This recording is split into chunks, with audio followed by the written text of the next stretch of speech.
Hello everybody, welcome back to Dominions 5. We are playing as M.A. Man, and this is turn 31, fall in the year 2 of the Ascension Wars, and this is the big turn.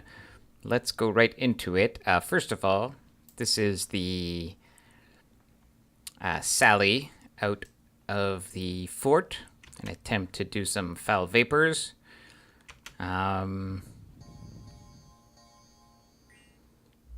So, now I had her do resist poison first and then foul vapors. I think she should just do foul vapors off the bat and then retreat.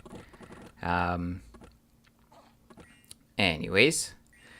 Yeah, foul vapors comes online. Yeah, we do see he's got a few issues with his scripting here where you know, his guys are running into his own fire, but not too serious. Also, at this early point in the game, he's still got, he's got a few guys on guard commander, not too many though. And it's worth pointing out that one of the main things that I'm concerned about is, he has earth mages, so earthquake is a thing. Earthquake is a big scary thing that I'm worried about. And one of the advantages of, excuse me, of doing this kind of attack is that if you have a mage that has 4 paths and 2 gems, then it will trigger gem usage on the opponent. And so if he had Earthquake, he would have cast it. But he's not using Earthquake. But you see, he is using his gems because, excuse me, I have something in my throat. He's doing Maws of the Earth, which is a gem spell. So yeah, these guys, of course, they all die. We knew they were going to die. My guys are routed. We knew that. And so, you know, but the idea is, were we able to kill any of his guys, either due to his poor scripting, like maybe he friendly fire, right, from Blade Winds, or just from foul vapors. And so she retreats. And so let's see. Well, you know, it's not nothing. So we got about 17 heavy infantry, or 17 infantry, 19 crossbowmen, and 5 magma children. And it cost us, you know, a bunch of horned serpents. So not epic, but keep in mind, like, these guys are completely immune, basically completely immune to poison. So we're only hoping to thin out, you know, this herd a little bit. Let's go right into what everybody wants to see, which is the big fight here. So, he's got his magma children in front, and then these guys right behind it. Oh, another thing I just should mention here is that, sorry, 2 things I need to mention before we see the rest of this fight. One thing, one counter that I have available to these guys is to the Rain spell, which is an evocation. It will diminish the effect of like the heat aura and things like that.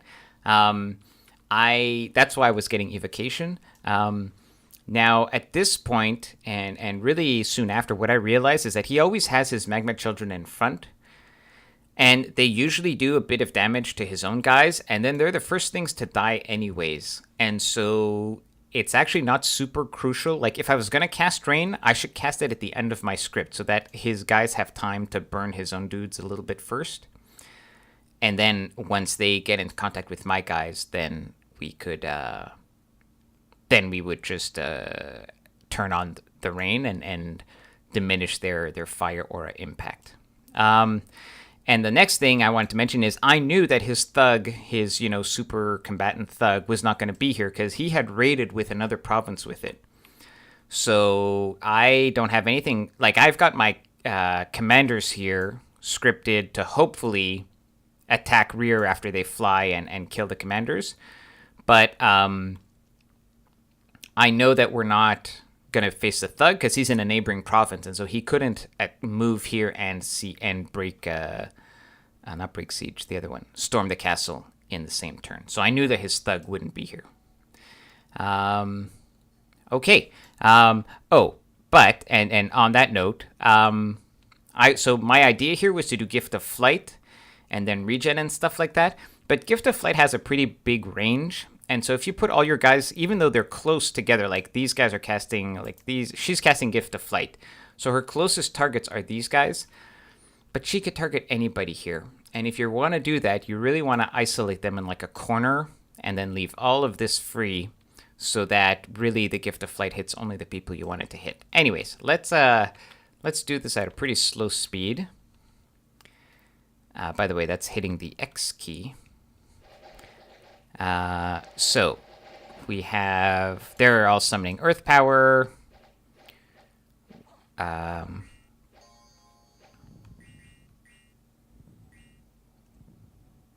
I had a bunch of random flying guys. Yeah, so all the wolves run forward. So these two are left alone. So that's, I mentioned at the end of the last episode.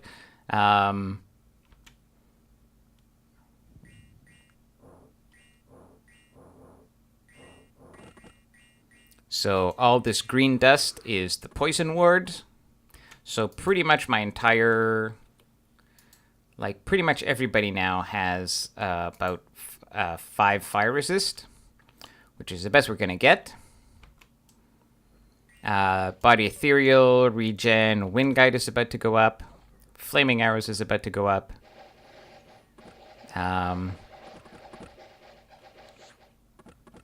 And I get Foul Vapors.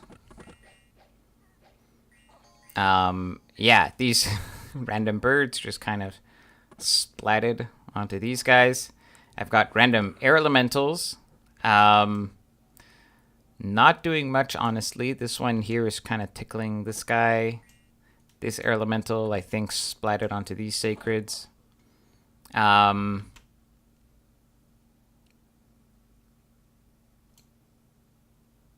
This is Flaming Arrows, the red stuff.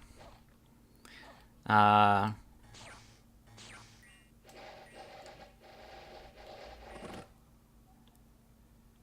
then, oh yeah, let's see if we can keep track of our,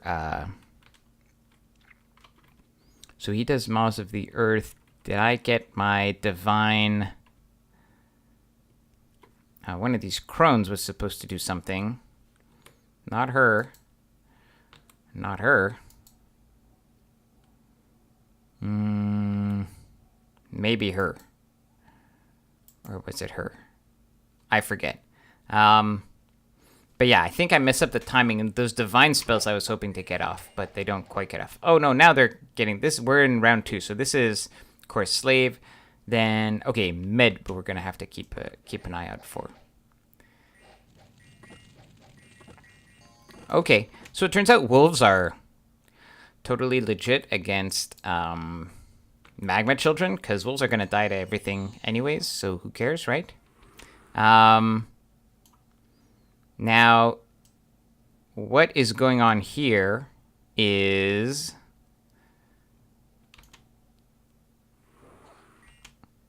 Oh, I think what's going on here is these guys are routing.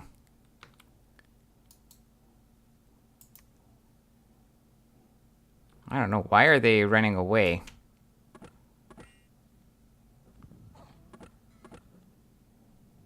It has to be, right? But they have 50 morale. That is weird. Anyways, pretty funny to see. I mean, they're either that or they're like somehow on attack closest and they're determined to attack these guys. Yeah, that's probably it. That's probably it, yeah.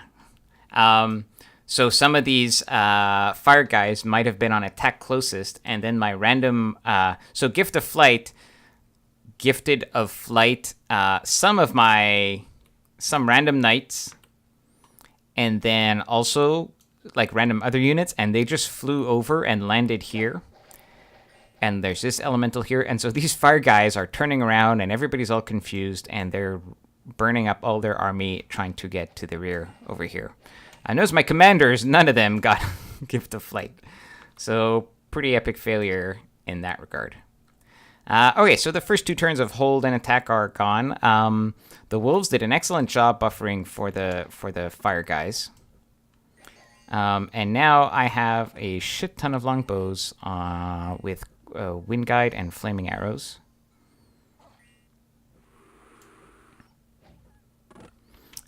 We do get fanaticism. Did we ever get the other one? I don't think we get the other one. I forget what it's called. Divine something. We're looking for Mebd. Prepares to cast yeah. What about up here? Do we see it? I'm scrolling up. Mebd cast correspondent. No. Okay, yeah. So I miscalculated the either the timing or the number of Chorus slaves. So she's able to do fanaticism, which is battle-wide Sermon of Courage, but not the other one that I had scripted, which boosts Holy Power by 1. Anyways, okay, I'm gonna speed it up a slight bit. So we're now in like slow motion, which is Z.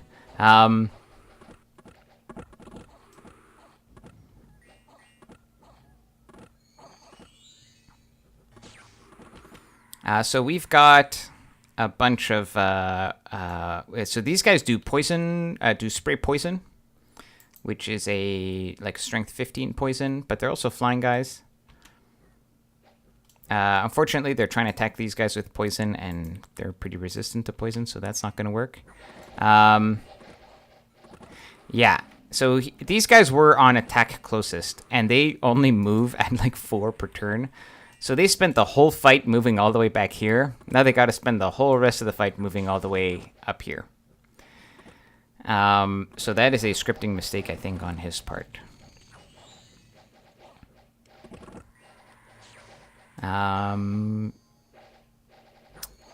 Yeah, and then, so these guys are sacred, but they don't have any fire resistance, and I have flaming arrows and a lot of longbows.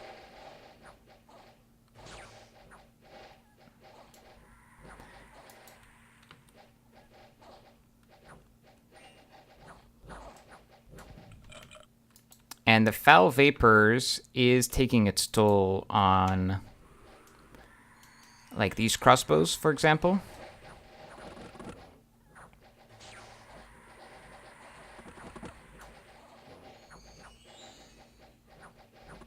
And now my guys are off script, so they're doing a mix of panic. They're also doing some random, like, heal. I also had 2 rounds of astral healing scripted on my mage.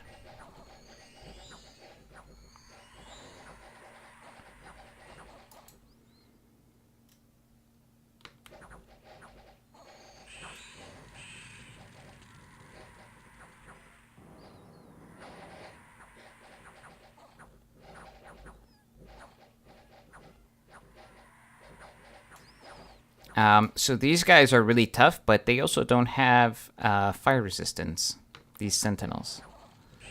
But you can tell, like, my knights here are, like, tickling them. They're having no effect. And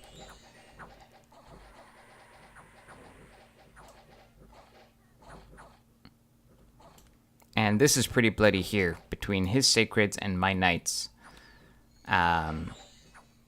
You know, if it wasn't for the flaming arrow firepower support, we'd be in big trouble. But fortunately, just as we run out of arrows, we have killed enough of them that they rout. And the cutest part of this fight is you are about to witness. So these guys are running away, but of course they run away, is flying longbowmen. Only on this channel do you see such amazing tactics as flying longbowmen chasing down fleeing sacreds. But yeah, we try to chase down a few of these. They're really slow. But they're still pretty tough, so we don't quite get all of them. We get quite a few, though. Flying Foresters. Nice. There you go. They still do the shooting animation because they only have one animation. Oh, yeah. Right in front of him.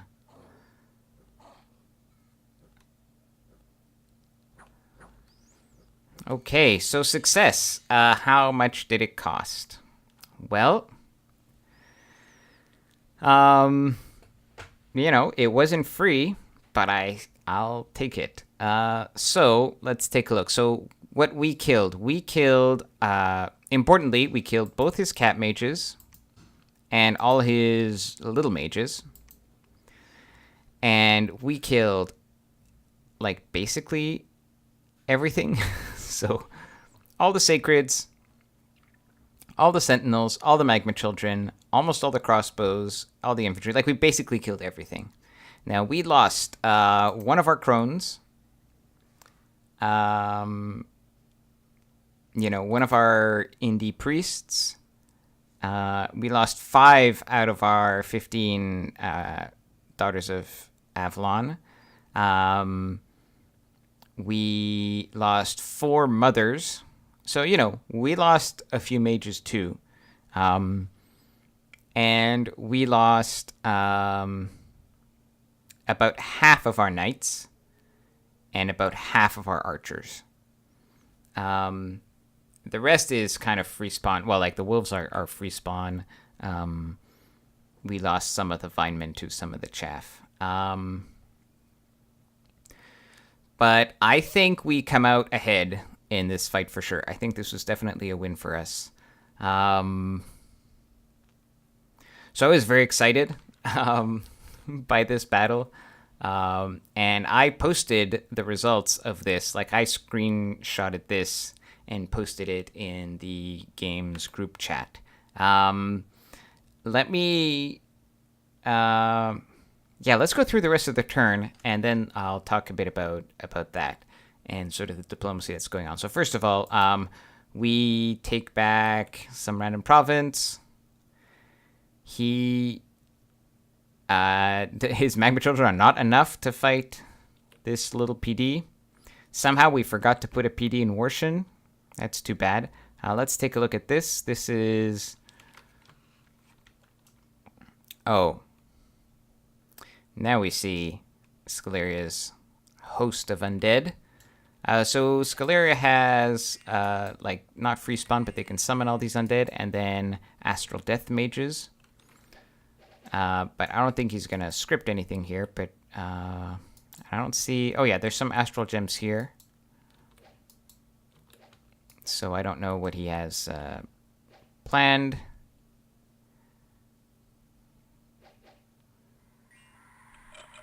He's doing fanaticism also, which is just an epic sermon of courage. Yeah, I mean, nothing too special. He's just a whole pile of undead. And then I think he attacks...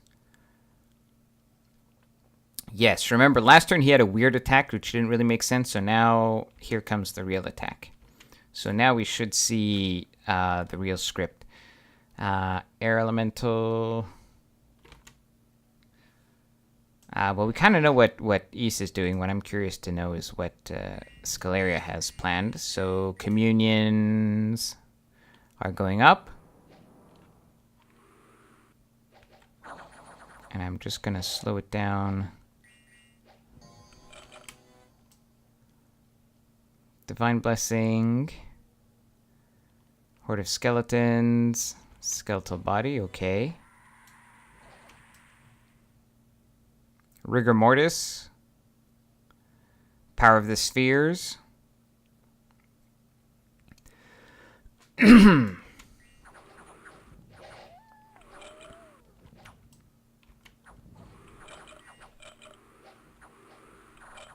More Skeletal Spam. Anti-Magic.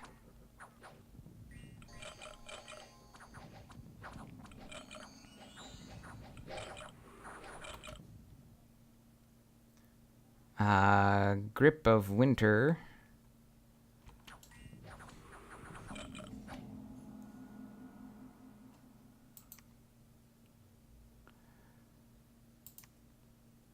So his guys, these guys don't have any frost resist, but obviously his skeletons do.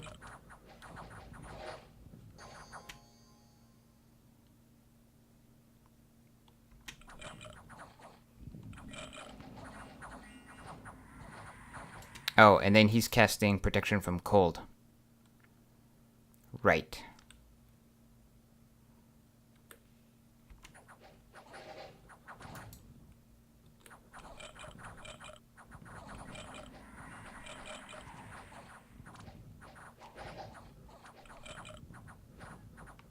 Okay, so that's his script. He's got Rigor Mortis and Grip of Winter, protection from cold. And that is basically going to fatigue. I mean, we haven't even been looking at this, but this is just like a million undead.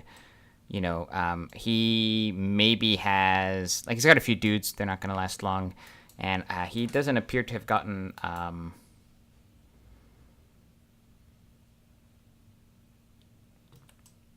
he doesn't really have any druids here, so he's not doing... Or maybe he does, but I didn't see any howl go up.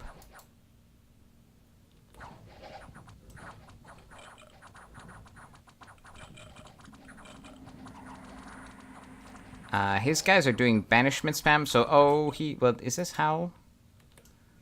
I didn't see it. Oh, yeah, he did get howl up. So he got howl up, but howl... against a million skeletons, against a huge blob of skeletons, it can be useful. It's going to attract blobs on the side, but it's not going to reduce the amount of stuff that's in here. So Howl is very powerful, but he has, like, more than enough to handle the wolves from Howl. And there just is not enough meat in front here. And combined with the super fatigue... from Rigor Mortis and whatchamacallit, these guys are going to run out of. These guys are very tired.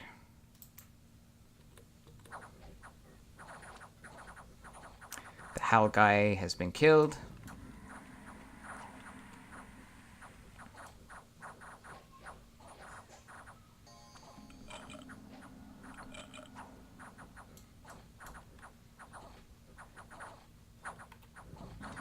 And so now we can fast forward a little bit. And the skeletons wrap around. Even the gladiators get in to the fight. And these guys, like, they're napping. Right, so they're gonna get killed. And that's that. So Skol-Area loses just a bunch of skeletons, which is, they're free, so no problems there. He loses 5 of his slaves, basically. He has little mages that he was using as communion slaves. All right. And then, we get stormed here. This is our fortress to the south. We didn't have anything here that was gonna be able to fight this off, so we lose that for sure.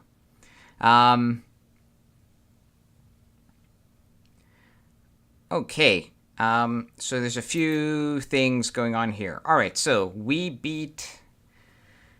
destroy Agartha's big army, but Agartha was bigger than us before, and he's still bigger than us now, so he still has more army. It's just his logistics are really bad. It takes him like he can never move more than one province. So we have to try to kind of get our shit together. Meanwhile, the entrance to Ironport has been breached, so Satis is going to be able to take this back, and he's going to be able to take this back afterwards. So let's talk about Satis briefly. Militarily, like, he doesn't have much, but we have nothing, and so he's taking back all of this rich land. Candles, he's got 1, 2, 3, 4. He's got 4 candles left. I'm so close. I've got a ton of priests in here, a guy here, a guy here. Now, you can tell that he's kind of caught on. Now, clearly his pretender must be imprisoned, But that means I've only got a few turns before the Pretender comes online. I think once a Pretender comes online with its additional guaranteed candle spread, then that's an issue. I forced him to build a temple here, and because he's kind of realizing now, oh shit, this might happen. All right, so that's what's going on with Sitis. Marignon, understandably, but he told me this. He's got like his huge army here, and he's there because if I lose the fight against Agartha, he intends to come and take my shit before Agartha does. And I told him, I have no problem with that, but let's make sure I lose to Agartha first. And then I don't lose to Agartha, and so that's awesome. Now I got so Marignon helped me with a few of these fire items. And let me see diplomatically. Oh yes, I wanted to talk a bit about the how did I want to? All right.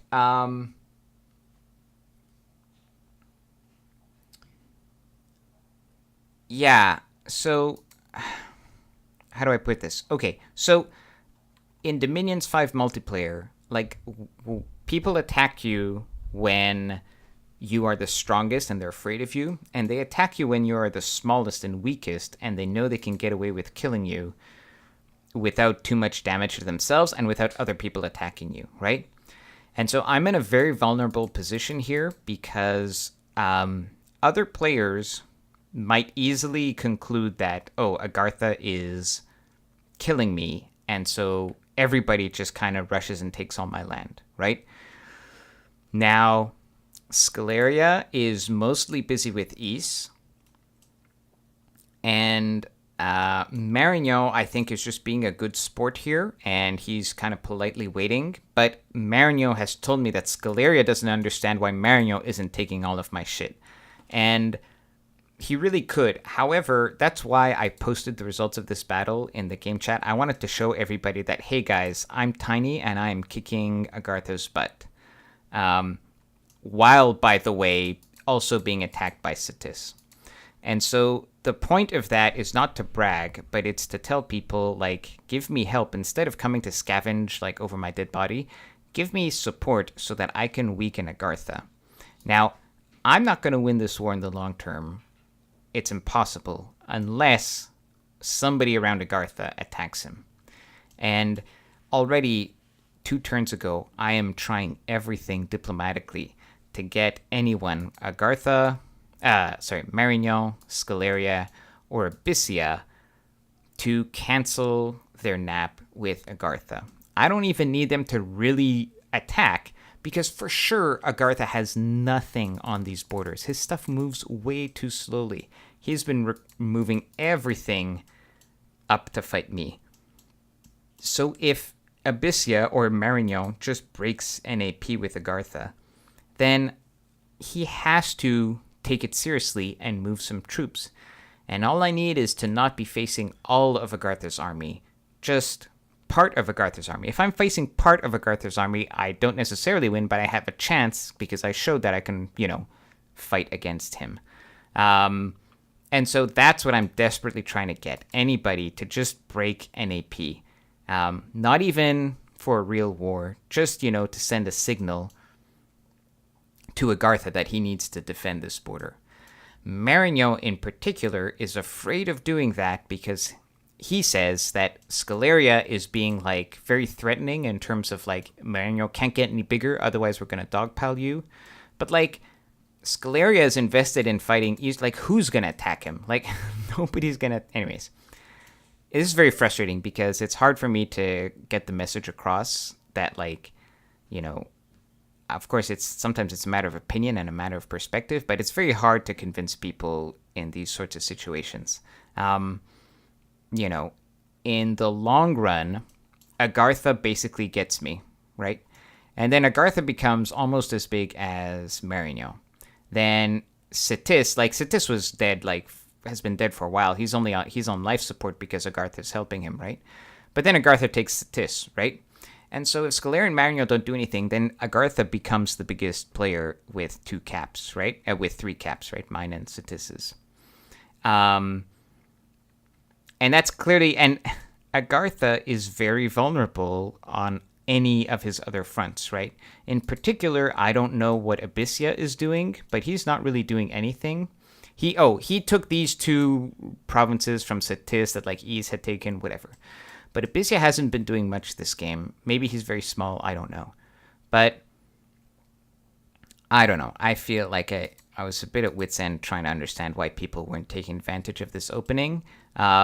Because imagine if you are like Skol-Area or Marino. Now, look, I don't know their situation. Maybe they're like completely committed to fighting East, but still, if you open a front on Agartha and take a bit of land, suppose I eventually win this war and take some land, I'm still a minor player compared to them. They're much stronger. Like Skol-Area, imagine Skol-Area takes this, or Marino takes this. They're even bigger. I take this, I'm a little bit bigger, and I'm way behind because I've been fighting at war. I've been at war for basically forever, right? Even if I take Satis, I'm still smaller. I'm still smaller than Skol-Area and Marino. So, that's basically what the diplomacy is for me during these turns. Now, what happens? Let's just very quickly go through the rest of the orders for this turn. I traded some gems with Skol-Area. A few things are happening. So his thug was here last turn, and I assume that he is going to like regroup. So I'm taking just a random... Oh, and I hired these horse tribe mercs. Marino had them, so I borrowed them for a few turns. So I'm going to try to retake this province over here. I'm trying to sneak out, because these guys are also stealthy, so I'm trying to sneak out and take this back. I'm trying to sneak out and take this back, assuming he doesn't have a lot of PD. And I think a couple guys are breaking siege. Where's this guy going? Yeah, he's going over here. So this is a bit of a hit squad. I've got my guy over here with the Smasher, and these guys are scripted. Hold, attack large monster with Gift of Flight and regen. This is scripted to kill his thug. And then I just have a bunch of random other dudes, I think, breaking siege, right? Yeah, we've got knights and whatever. So I've just got, like, I want to clear up, like, he obviously left, like, a couple of PD guys on top of here. Not PD, but, a couple soldiers on top of here. So I want to clear that out so I can start recruiting on my capital again. All right, that's all I have time for today. It's been a long episode, but it was an exciting battle and a rather satisfying one for me. So I look forward to seeing you in the next turn. Take care.